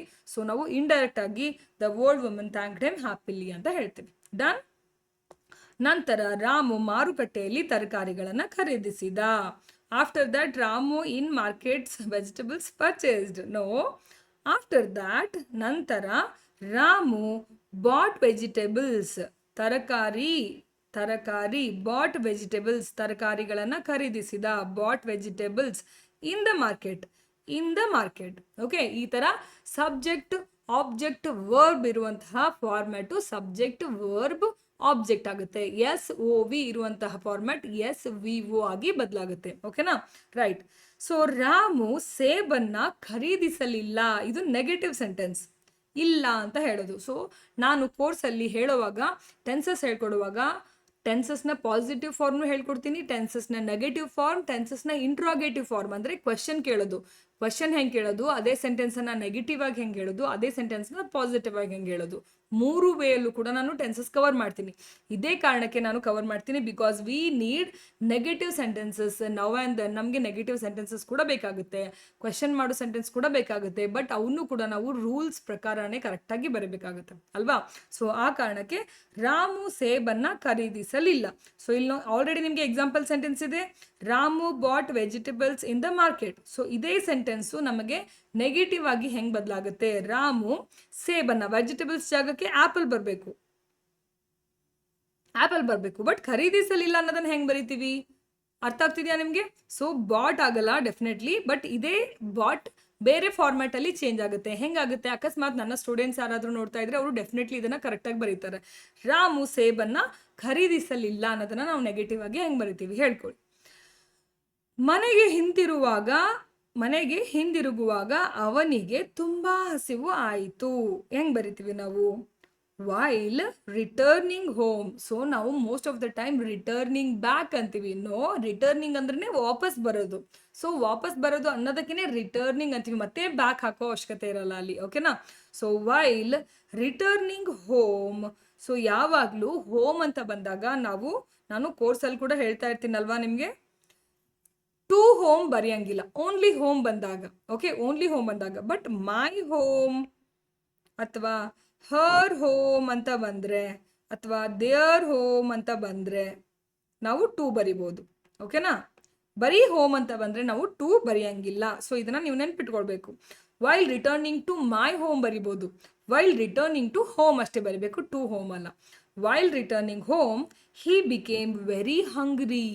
Okay, he became very hungry ಅಥವಾ ಹಿ ವಾಸ್ ವೆರಿ ಹಂಗ್ರಿ ಕೂಡ ಬರೀಬಹುದು. ಹಿ ವಾಸ್ ವೆರಿ ಹಂಗ್ರಿ. ಓಕೆನಾ. ಸೊ ಏನ್ ಮಾಡ್ತಾನೆ ಅವನು, ಮನೆಗೆ ವಾಪಸ್ ಬರುವಾಗ he was very hungry, he became very ಹಂಗ್ರಿ ಅಂತ. ಹಾಗಿದ್ರೆ ನಾವೆಲ್ಲಾಗಿದ್ರೆ ಏನ್ ಮಾಡ್ತಿದ್ವಿ, ಮಾರ್ಕೆಟ್ ಹೋದಾಗ ತುಂಬಾ ಹಸಿವಾಗ್ಬಿಟ್ರೆ ಸ್ಯಾಂಡ್ವಿಚೋ ಏನೋ ಒಂದು ಪಾನಿಪುರಿನೋ ಏನೋ ಒಂದು ತಿನ್ಕೊಂಡ್ಬಿಡ್ತಿದ್ವಿ. ಬಟ್ ಅವನು ಒಳ್ಳೆ ವ್ಯಕ್ತಿ ಅಲ್ವಾ ರಾಮು. ಸೊ ನಮ್ಮ ಥರ ಅಲ್ಲ, ಬ್ಯಾಡ್ ಬಾಯ್ಸ್ ಅಲ್ಲ, ಬ್ಯಾಡ್ ಗರ್ಲ್ಸ್ ಅಲ್ಲ ಅಲ್ವಾ. ಸೊ ರಾಮು ಪಾನಿಪುರಿ ತಿನ್ನೋದಿಲ್ಲ ಅವನು. ಸೊ ಅವನೇನು ಮಾಡಬೇಕು, ಮತ್ತೆ ವಾಪಸ್ ಮನೆಗೆ ಬಂದು ಹೆಲ್ದಿ ಕುಕ್ಡ್ ಫುಡ್ಡನ್ನೇ ತಿನ್ನಬೇಕು. ಸೊ ರಾಮು ಪಾನಿಪುರಿ ತಿನ್ನೋದಿಲ್ಲ. ಸೊ ಅದನ್ನು ನಾವೇನಂತ ಬರೀತೀವಿ ಇಂಗ್ಲೀಷಲ್ಲಿ, ಟ್ರೈ ಮಾಡಿ ಕಮೆಂಟ್ ಸೆಕ್ಷನಲ್ಲಿ ಹಾಕಿ. ರಾಮು ಪಾನಿಪುರಿ ತಿನ್ನುವುದಿಲ್ಲ. ನಾನು ಈ ಕ್ಲಾಸಲ್ಲಿ ನಿಮಗೆ ಬರಿ ಅಂತ ಹೇಳಿದಂಥ ಎಲ್ಲ ಸೆಂಟೆನ್ಸ್ಗಳನ್ನು ನೀವು ಟ್ರೈ ಮಾಡಿ ಕಮೆಂಟ್ ಸೆಕ್ಷನಲ್ಲಿ ಹಾಕಿದರೆ ನಾನು ಪ್ರತಿಯೊಂದಕ್ಕೂ ಯಾವುದು ಕರೆಕ್ಟ್ ಆನ್ಸರ್ ಅಂತ ಹೇಳಿ, ಯಾವ ಥರ ನೀವು ಅಲ್ಲಿ ಎರರ್ ಮಾಡಿದ್ದೀರಾ, ಏನು ಮಿಸ್ಟೇಕ್ ಆಗಿದೆ ಅಂತ ಹೇಳಿ ನಿಮಗೆ ರಿಪ್ಲೈ ಮಾಡ್ತೀನಿ. ಅಲ್ಲಿ ನಿಮಗೆ ಗೊತ್ತಾಗುತ್ತೆ ನೀವು ಇಂಗ್ಲೀಷಲ್ಲಿ ಎಲ್ಲಿ ಮಿಸ್ ಔಟ್ ಆಗ್ತಾ ಇದ್ದಾರೆ, ನಿಮಗೆ ಯಾಕೆ ಇಂಗ್ಲೀಷ್ ಫಾರ್ಮೇಷನ್ ಪ್ರಾಬ್ಲಮ್ ಆಗ್ತಾ ಇದೆ, ಸೆಂಟೆನ್ಸ್ ಫಾರ್ಮೇಷನು, ಅಥವಾ ಮಾತಾಡಲಿಕ್ಕೆ ನಿಮಗೆ ಯಾಕೆ ತೊಂದರೆ ಆಗ್ತಿದೆ, ಅಥವಾ ಒಂದು ವಾಕ್ಯನ ರಚನೆ ಮಾಡುವಾಗ ನೀವು ಎಲ್ಲಿ ಎಡುತ್ತಾ ಇದ್ದೀರಾ, ನಿಮ್ಮ ಮಿಸ್ಟೇಕ್ ಏನಾಗ್ತಾ ಇದೆ. ಇಂಗ್ಲೀಷ್ ಬರುತ್ತೆ ಅನ್ಸುತ್ತೆ, ಬಟ್ ಸ್ಟಿಲ್ ಮತ್ತೆ ಬರೆಯುವಾಗ ಏನಾದರೂ ಮಿಸ್ಟೇಕ್ ಮಾಡೇ ಬಿಟ್ಟಿರ್ತೀನಿ ಅಂತ. ಓಕೆ, ಸೊ ಆ ಎಲ್ಲ ಎರರ್ಗಳು ನಿಮ್ಗೆ ಗೊತ್ತಾಗುತ್ತೆ. ಇಲ್ಲಿ ನಾನು ಕೊಟ್ಟಂಥ ಇವತ್ತು ಕ್ಲಾಸಲ್ಲಿ ಕೊಟ್ಟಂಥ ಎಲ್ಲ ಸೆಂಟೆನ್ಸ್ಗಳನ್ನು ನೀವು ಕಮೆಂಟ್ ಸೆಕ್ಷನಲ್ಲಿ ಹಾಕಿ, ನಾನು ಬಂದು ಆನ್ಸರ್ ಮಾಡ್ತೀನಿ. ಅದೇನು ಎರರ್ ಅಂತ ಹೇಳಿ ನಾನು ಫೈಂಡ್ ಔಟ್ ಮಾಡಿ ನಿಮಗೆ ಆನ್ಸರ್ ಮಾಡ್ತೀನಿ. ನೀವೇನು ಮಾಡ್ಬೋದು ಇಂಪ್ರೂವ್ ಆಗೋಕ್ಕೆ ಕೂಡ ಅನ್ನೋದು ಟಿಪ್ಸನ್ನು ನಾನು ನಿಮ್ಗೆ ಕೊಡ್ತೀನಿ. ಓಕೆನಾ? ರೈಟ್. ಮನೆಗೆ ಬಂದ ನಂತರ ಅವನು ಬಿಸಿ ಊಟ ತಿಂದ, ಬಿಕಾಸ್ ಅವನು ಪಾನಿಪುರಿ ತಿನ್ನಲ್ಲ. ಸೊ ಮನೆಗೆ ಬರ್ತಾನೆ, ಮನೆಗೆ ಬಂದು ಅವನು ಏನು ಮಾಡ್ತಾನೆ, ಬಿಸಿ ಊಟ ತಿಂತಾನೆ. ಸೊ ಅದನ್ನು ನಾವು ಹೆಂಗೆ ಹೇಳ್ತೀವಿ, ಆಫ್ಟರ್ ರೀಚಿಂಗ್ ಹೋಮ್ ಅಥವಾ ಆಫ್ಟರ್ ರಿಟರ್ನಿಂಗ್ ಹೋಮ್ ಕೂಡ ಅನ್ಬೋದು. ಆಫ್ಟರ್ ಮನೆಗೆ ವಾಪಸ್ ಬಂದಮೇಲೆ ಅಂತ. ಆಫ್ಟರ್ ರಿಟರ್ನಿಂಗ್ ಹೋಮ್ ಅಥವಾ after reaching home he ate a hot meal. he ate a hot meal. Okay, ಅವನು ಒಂದು ಬಿಸಿ ಊಟನ ಮಾಡ್ತಾನೆ ಮನೆಗೆ ಬಂದಮೇಲೆ ಅಂತ. ಸೊ ರಾಮು ಆಲ್ರೆಡಿ ತಿಂದ, ಬಿಸಿ ಊಟನ ತಿಂದ ಅಂತ ಹೇಳ್ತಾ ಇದ್ದೀನಿ. ಸೊ ಬಿಸಿ ಊಟ ತಿಂದ. ಸೊ ಅದನ್ನೇ ಬಿಸಿ ಊಟ ತಿಂತಾ ಇದ್ದಾನೆ ಅಥವಾ ಮಾಡುತ್ತಿದ್ದಾನೆ ಅನ್ನೋಕ್ಕೆ ನಾವು ಇಂಗ್ಲೀಷಲ್ಲಿ ಏನಂತೀವಿ, ರಾಮು ಬಿಸಿ ಊಟ ಮಾಡುತ್ತಿದ್ದಾನೆ. ಇದು ಆಲ್ರೆಡಿ ಮಾಡಿದ ಅಂತ ಇದೆ. ಬಿಸಿ ಊಟ ತಿಂದ ಅಂದ್ರೇನೆ ಬಿಸಿ ಊಟ ಮಾಡಿದ. ಇದು ಮಾಡಿದ ಅಂತ ಇದೆ. ಮಾಡುತ್ತಿದ್ದಾನೆಗೆ ಏನಂತೀವಿ ಇಂಗ್ಲೀಷಲ್ಲಿ ಗೊತ್ತಿದೆಯಾ ನಿಮಗೆ? ಟ್ರೈ ಮಾಡಿ ನೋಡಿ, ಸೆಂಟೆನ್ಸ್ ಬರೆದು ನೋಡಿ ಕಮೆಂಟ್ ಸೆಕ್ಷನಲ್ಲಿ. ಅವನ ತಾಯಿ ಅವನ ಒಳ್ಳೆಯ ಮನಸ್ಸನ್ನು ಮೆಚ್ಚಿಕೊಂಡ್ರು. ಅವ್ನು ಬಂದು ಹೇಳ್ತಾನೆ, ನಾನು ಈ ಥರ ಅಜ್ಜಿ ಹೆಲ್ಪ್ ಮಾಡಿದೆ ಅಂತ ಹೇಳಿ. ಅವನಿಗೆ ಅವ್ರ ಅಮ್ಮಂಗೆ ತುಂಬ ಖುಷಿ ಆಗುತ್ತೆ, ಮಗ ಒಂದು ಹೆಲ್ಪ್ ಮಾಡಿ ಬಂದಿದ್ದಾನೆ ಅಂತ ಹೇಳಿ. So his mother appreciated his kind nature ಅಂತ ಹೇಳ್ತೀವಿ. His mother his good heart appreciated ಅಂತ ಹೇಳಲ್ಲ. ಹೀಸ್ ಮದರ್ ಅಪ್ರಿಷಿಯೇಟೆಡ್ ಅಂದರೆ ಹೊಗಳೋದು. ಸೊ ಮಾಡಿದಂತಹ ಒಳ್ಳೆ ಕೆಲಸವನ್ನು ಮೆಚ್ಕೊಳ್ಳೋದನ್ನ ಅಪ್ರಿಷಿಯೇಷನ್ ಅಂತೀವಿ. He's mother appreciated his kind nature ಅಂತ ಹೇಳ್ತೀವಿ. ನಾನು ಪ್ರತಿಯೊಂದು ಸೆಂಟೆನ್ಸ್ ಕೆಳಗೂ ಈ ಸೆಂಟೆನ್ಸ್ ಯಾವ ಟೆನ್ಸ್ಗೆ ಬಿಲಾಂಗ್ ಆಗುತ್ತೆ ಅಂತ ಹೇಳಿ ಕೊಟ್ಟಿದ್ದೀನಿ. So that it will help you ಯಾವ ಕನ್ನಡ ಸೆಂಟೆನ್ಸು ಇಂಗ್ಲೀಷಲ್ಲಿ ಯಾವ ಥರ ಟ್ರಾನ್ಸ್ಲೇಟ್ ಆಗುತ್ತೆ ಅಂತ ಹೇಳಿ. ಸೊ ಕನ್ನಡ ಕೊಟ್ಟಂತಹ ಕನ್ನಡ ವಾಕ್ಯಗಳು ಯಾವ ಟೆನ್ಸಲ್ಲಿ ಇದ್ದೀವಿ ಅಂತ ಹೇಳಿ ಕೊಟ್ಟಿದ್ದೀನಿ ನಾನು. ಓಕೆನಾ? ಅದನ್ನೇ ಕೆಳಗೆ ಟ್ರಾನ್ಸ್ಲೇಷನನ್ನು ನಾವು ಮಾಡಿದ್ದೀವಿ. His mother appreciated his kind nature ಅಂತ. ಓಕೆ, ಸೊ ಹಂಗಿದ್ರೆ ಅವ್ರ ಅಮ್ಮ ಯಾರು? ಅವ್ರ ಅಮ್ಮನ ಹೆಸರೇನು? ರಾಮುವಿನ ತಾಯಿಯ ಹೆಸರು ಸುಶೀಲಾ. ಸೊ ಇದನ್ನ ನೀವು ಇಂಗ್ಲೀಷಲ್ಲಿ ಹೆಂಗೆ ಹೇಳ್ತೀರಾ? ರಾಮುವಿನ ತಾಯಿಯ ಹೆಸರು ಸುಶೀಲಾ ಅಂತ ಹೇಳಿ ಹೆಂಗೆ ಹೇಳ್ತೀರಾ ನೋಡೋಣ. ಸೊ ಕಮೆಂಟ್ ಸೆಕ್ಷನಲ್ಲಿ ಇದನ್ನ ಬರೆದು ಹಾಕಿ. ಆ ದಿನ ರಾಮು ತುಂಬಾ ಸಂತೋಷದಿಂದ ನಿದ್ರೆ ಮಾಡಿದ. ಸೊ ಏನೋ ಒಂದು ಚಿಕ್ಕ ಅಚೀವ್ಮೆಂಟ್ ಮಾಡಿದಾಗ, ಅಮ್ಮ ಹೊಗಳ್ದಾಗ, ಅಮ್ಮ ಖುಷಿ ಪಟ್ಟಾಗ, ನಾವೇನೋ ಕೆಲಸ ಮಾಡಿದಾಗ, ದೊಡ್ಡವರಾಗ್ಲಿ ಚಿಕ್ಕವರಾಗ್ಲಿ, ಈವನ್ ಇಷ್ಟು ದೊಡ್ಡವರಾದ್ಮೇಲೂ ನಮ್ಗೆ ಏನೋ ಒಂದು ಒಳ್ಳೇದು ಮಾಡಿದೀವಿ, ಏನೋ ಒಂದು ಒಳ್ಳೆ ಕೆಲಸ ನಮ್ಮ ಕೈಯಿಂದ ಆಗಿದೆ ಅಂದಾಗ ನಮ್ಮ ಅಮ್ಮಂದ್ರು ತುಂಬಾ ಖುಷಿ ಪಡ್ತಾರೆ, ನಾನು ಹೆತ್ತದ್ದು ಸಾರ್ಥಕ ಆಯ್ತು ಅಂತ ಹೇಳಿ. ಸೊ ಅಮ್ಮನ ಕಡೆಯಿಂದ ಅಪ್ರಿಷಿಯೇಷನ್ ಸಿಕ್ಕಾಗ ಆಬ್ವಿಯಸ್ಲಿ ರಾತ್ರಿ ಮಲಗುವಾಗ ತುಂಬಾ ಚೆನ್ನಾಗಿ ನಿದ್ದೆ ಬರುತ್ತೆ ಅಲ್ವಾ? ಸೊ ಅದೇ ತರ ಆ ದಿನ ರಾಮು ತುಂಬಾ ಸಂತೋಷದಿಂದ ನಿದ್ರೆ ಮಾಡಿದ ಅಂತ ಹೇಳ್ತೀವಿ. ಸೊ ಅದನ್ನ ಹೆಂಗೆ ಹೇಳ್ತೀವಿ ನಾವು? ದ್ಯಾಟ್ ಡೇ, ಆ ದಿನ. ದ್ಯಾಟ್ ಡೇ ರಾಮು ಸ್ಲೆಪ್ಟ್, ನಿದ್ರೆ ಮಾಡಿದ. ಅವನು ಆಲ್ರೆಡಿ ನಿದ್ದೆ ಮಾಡಿದ್ದನ್ನ ನಾನು ಹೇಳ್ತಾ ಇದ್ದೀನಿ. So Ramu slept very happily, ತುಂಬಾ ಸಂತೋಷದಿಂದ. That day Ramu slept very happily. So ನೋಡಿ, ಆ ದಿನ ರಾಮು ತುಂಬಾ ಸಂತೋಷದಿಂದ ನಿದ್ರೆ ಮಾಡಿದ. ಈ ನಿದ್ರೆ ಮಾಡಿದ ಅನ್ನೋ ವರ್ಬ್ ಲಾಸ್ಟ್ ಅಲ್ಲಿ ಇದೆ ಅಲ್ಲಿ ಅಲ್ವಾ? ರಾಮು ಸ್ಲೆಪ್ಟ್ ಇಲ್ಲಿ ಆಲ್ರೆಡಿ ವಿ ನಡುವೆ ಬಂದಿದೆ. ಸೊ ಸಬ್ಜೆಕ್ಟು ಏನಿದೆ? ರಾಮು ಇದೆ. ಎಸ್ ವಿ ಓ, ಆಬ್ಜೆಕ್ಟ್ ಓ. ಸೊ ಇಲ್ಲಿ ಏನಾಗಿದೆ? ರಾಮು ಇಲ್ಲಿ ಸಬ್ಜೆಕ್ಟ್ ಇದೆ, ಬಟ್ ಇಲ್ಲಿ ತುಂಬಾ ಸಂತೋಷದಿಂದ ನಿದ್ರೆ ಆಬ್ಜೆಕ್ಟ್ ಎಸ್ ಓ ವಿ ಇದೆ. ಸೊ ಕನ್ನಡದಲ್ಲಿ ಯಾವಾಗ್ಲೂ ಎಸ್ ಓ ವಿ ಇರುವಂತಹ ಫಾರ್ಮ್ಯಾಟು ಇಂಗ್ಲಿಷಲ್ಲಿ ಯಾವಾಗ್ಲೂ ಎಸ್ ವಿ ಓ ಆಗುತ್ತೆ. ನೀವು ಎಲ್ಲ 15 ವಾಕ್ಯಗಳಲ್ಲಿ ನೋಡಿ ಎಸ್ ಓ ವಿ ಇದ್ದಿದ್ದು ಎಸ್ ವಿ ಓ ಆಗಿ ಬದಲಾಗುತ್ತೆ. ಹಾಗೆ ಬದಲಾದ್ರೇನೆ ನಿಮಗೆ ಇಂಗ್ಲಿಷಲ್ಲಿ ಪರ್ಫೆಕ್ಟ್ ಸೆಂಟೆನ್ಸು ಸಿಗಕ್ಕೆ ಸಾಧ್ಯ. ಅದ್ರ ಜೊತೆಗೆ ಹಿಯರ್ ಆ್ಯಂಡ್ ದೇರ್ ಚಿಕ್ಕ ಚಿಕ್ಕ ಗ್ರಾಮೆಟಿಕಲ್ ಎರರ್ಗಳನ್ನು ನೀವು ಕರೆಕ್ಷನ್ ಮಾಡ್ಕೊಂಡ್ಬಿಟ್ರೆ ನಿಮಗೆ ಸೆಂಟೆನ್ಸ್ಗಳು ಪರ್ಫೆಕ್ಟ್ ಆಗಿ ರೆಡಿ ಆಗುತ್ತೆ. ಓಕೆನಾ? ಸೊ ಇಲ್ಲಿ ನಾನು ಹೇಳಿದಂಥ ಕೆಲವೊಂದು ಕಾನ್ಸೆಪ್ಟ್ಗಳಿರ್ಬೋದು, ಆರ್ಟಿಕಲ್ಸ್ ಅಂತ ಹೇಳಿದೆ, ಅಥವಾ ಟು ಹೇಗೆ ಯೂಸ್ ಮಾಡೋದು ಅಂತ ಹೇಳಿದೆ. ಬಿಕಾಸ್ ನಾನು ಟು ಹೆಂಗೆ ಯೂಸ್ ಮಾಡೋದು ಅಂತ ಹೇಳ್ಕೊಂಡು ಕುಂತ್ರೆ ಇಡೀ ಒಂದು ಕ್ಲಾಸು ಟೂದೇ ಹೇಳಬೇಕಾಗುತ್ತೆ. ಸೊ ಅದಕ್ಕೆ ಸಪ್ರೇಟ್ ವಿಡಿಯೋ ಮಾಡ್ತೀನಿ ಅಂತ ಹೇಳಿದ್ದೆ. ಬಟ್ ಇವತ್ತಿನ ಕ್ಲಾಸ್ನ ಉದ್ದೇಶ ಏನಾಗಿತ್ತು, ಒಂದು ಕನ್ನಡ ವಾಕ್ಯನ ತೊಗೊಂಡು ಬಂದು ಇಂಗ್ಲೀಷ್ಗೆ ಟ್ರಾನ್ಸ್ಲೇಟ್ ಮಾಡುವಾಗ ಹೆಂಗೆ ಚೇಂಜಸ್ ಆಗುತ್ತೆ ಅನ್ನೋದು ಒಂದು ಇಂಟ್ರೊಡಕ್ಷನ್ ನಿಮಗೆ ಕೊಡಬೇಕಾಗಿತ್ತು. ಈ ಸೂಪರ್ 6 ಸೀರೀಸಲ್ಲಿ ನಾವು ಈ ಥರ ಸೆಂಟೆನ್ಸ್ಗಳನ್ನು ತೊಗೊಂಡು ಬಂದು ಕನ್ನಡದಿಂದ ಇಂಗ್ಲೀಷ್ಗೆ ಟ್ರಾನ್ಸ್ಲೇಷನ್ ಮಾಡೋ ಈ on the way, like mean while ನಾವು ಟ್ರಾನ್ಸ್ಲೇಷನ್ ಮಾಡುವಾಗ ಅಲ್ಲಿ ಬರಬೇಕಾದಂತಹ ನಾಲೆಜ್ ಏನು ಸಿಗಬೇಕು ನಿಮಗೆ ಈ ನಾಲೆಜ್ ಇದೆಯಾ ಇಲ್ವಾ ಅನ್ನೋಂಥ ಟೆಸ್ಟ್ ಮಾಡ್ಕೊಳ್ಳುವಂಥ ಟೈಮ್ ಇದು. ಸೊ ನಮಗೆ ಇಂಗ್ಲೀಷ್ ಗೊತ್ತು, ಇಲ್ಲ ಇಂಗ್ಲೀಷ್ ಸ್ವಲ್ಪ ಗೊತ್ತು ಬಟ್ ಸ್ವಲ್ಪ ಟ್ರಾನ್ಸ್ಲೇಷನ್ ಮಾಡುವಾಗ ಎರರ್ ಆಗುತ್ತೆ, ನಮಗೆ ಸ್ವಲ್ಪ ತಿಳಿಯುತ್ತೆ ಬಟ್ ಬರೆಯೋಕ್ಕೆ ಎಲ್ಲ ಸ್ವಲ್ಪ ತೊಂದರೆ ಆಗುತ್ತೆ. ಈ ಥರ ನಂಗೆ ತುಂಬ ಜನ ಈ ಥರ ಮೆಸೇಜಸ್ ಕಳಿಸ್ತಿರ್ತಾರೆ ಸ್ಟೂಡೆಂಟ್ಸು, ನಾ ಯೂಟ್ಯೂಬ್ ಚಾನಲ್ ನೋಡ್ತಾ ಇರೋರು. ಆ ಥರ ಇಶ್ಯೂಸ್ ಇದ್ದರೆ ನಿಮಗೆ ಈ ಸೀರೀಸಲ್ಲಿ ಗೊತ್ತಾಗುತ್ತೆ ನೀವು ಎಲ್ಲಿ ಎಡುತ್ತಾ ಇದ್ದೀರಾ, ಎಲ್ಲಿ ಮಿಸ್ಟೇಕ್ ಮಾಡ್ತಾ ಇದ್ದೀರಾ ಅಂತ ಹೇಳಿ. ಸೊ ನಾನು ಈ ಸೀರೀಸಲ್ಲಿ ನೀವು ಅದನ್ನು ಹೆಂಗೆ ಕರೆಕ್ಷನ್ ಮಾಡ್ಕೋಬೋದು, ಯಾವ ರೀತಿ ಇಂಪ್ರೂವ್ ಆಗ್ಬೋದು ಅಂತ ಹೇಳಿ ನಾನು ಹೇಳ್ತೀನಿ. ಸೊ ಎವ್ರಿ ಡೇ ಹೇಳಿದ್ನಲ್ಲ, ಆಗಲೇ ನಾಳೆ ನಾನು ಲೈವ್ ಬರ್ತೀನಿ ರೈಟ್ ಟೈಮ್ಗೆ. ನಿಮಗೆ ಇನ್ನೊಂದು ಸಾಲಿ ನಮ್ಮದು ಈ ಯೂಟ್ಯೂಬ್ ಚಾನಲ್ನ ಡಿಸ್ಕ್ರಿಪ್ಷನಲ್ಲಿ ನಿಮಗೆ ವಾಟ್ಸಪ್ ಗ್ರೂಪ್ ಸಿಗುತ್ತೆ. ಆ ವಾಟ್ಸಪ್ ಗ್ರೂಪನ್ನು ಜಾಯ್ನ್ ಆಗಿ E4English ನೋಟಿಸ್ ಬೋರ್ಡ್ ಅಂತ ಒಂದು ವಾಟ್ಸಪ್ ಗ್ರೂಪ್ ಇದೆ, ಅಲ್ಲಿ ಜಾಯ್ನ್ ಆದರೆ ಎವ್ರಿ ಡೇ ಬರುವಂತಹ ಕ್ಲಾಸಸ್ ನೋಟಿಫಿಕೇಶನ್ಸ್ ನಿಮಗೆ ಅಲ್ಲಿ ಸಿಗುತ್ತೆ. ಆ್ಯಂಡ್ ನಾಳೆ ಲೈವ್ ಬರ್ತಿರುವಂತಹ ಟೈಮಿಂಗ್ ಕೂಡ ನಿಮಗೆ ಅಲ್ಲಿ ಸಿಗುತ್ತೆ, ಓಕೆನಾ. ಆ್ಯಂಡ್ ಲೈವ್ನ ನೋಟಿಫಿಕೇಶನ್ ಇನ್ನೊಂದು ಸಾರಿ ನಾನು ವಾಟ್ಸಪ್ ಗ್ರೂಪ್ಗೆ ಇನ್ಸ್ಟಾಗ್ರಾಮ್ಗೆ ಕೂಡ ಹಾಕ್ತೀನಿ. ನಮ್ಮ ಇನ್ಸ್ಟಾಗ್ರಾಮ್ ಕೂಡ ನೀವು ಫಾಲೋ ಮಾಡಿ, ಓಕೆ. ಸೊ ಈ ಒಂದು ಸ್ಟೋರಿ ನಿಮಗೆ ಅರ್ಥ ಆಗಿದೆ ಅಂದ್ಕೊಳ್ತೀನಿ. ಅದ್ರ ಜೊತೆಗೆ ಯಾವ ರೀತಿ ಟ್ರಾನ್ಸ್ಲೇಷನ್ ಮಾಡಬೇಕು, ಎಲ್ಲಿ ನಾವು ಎಡುತ್ತೀವಿ, ಯಾಕೆ ಎರರ್ ಆಗುತ್ತೆ ಇಂಗ್ಲೀಷಲ್ಲಿ ಅಂತ ಕೂಡ ನಿಮ್ಗೆ ಅರ್ಥ ಆಯಿತು ಅಂದ್ಕೊಳ್ತೀನಿ. ಆ್ಯಂಡ್ ಸೊ ಇವತ್ತಿನಕ್ಕಿಂತ ನಾಳೆ ಕ್ಲಾಸ್ ಇನ್ನೂ ಇಂಟ್ರೆಸ್ಟಿಂಗ್ ಆಗಿರುತ್ತೆ, because it is on live ಅಲ್ವಾ. ಸೊ ಲೈವಲ್ಲಿ ನಾನು ನಿಮ್ಗೆ ಸಿಗ್ತಾ ಇದ್ದೀನಿ, ನೀವು ಏನೇ ಡೌಟ್ ಬಂದರೂ ನನಗೆ ಕೇಳ್ಬೋದು. ಸೊ ನಾಳೆ ತಪ್ಪದೆ ಲೈವನ್ನು ಜಾಯ್ನ್ ಆಗಿ, ಓಕೆ. ಬೆಲ್ ಐಕಾನನ್ನು ಪ್ರೆಸ್ ಮಾಡಿ, ಸೊ ದ್ಯಾಟ್ ಲೈವ್ ನೋಟಿಫಿಕೇಶನ್ ನಿಮಗೆ ತಪ್ಪದೆ ಬರುತ್ತೆ. Thank you so much for watching the class. And ನಾಳೆ ತಪ್ಪದೆ ಜಾಯ್ನ್ ಆಗಿ.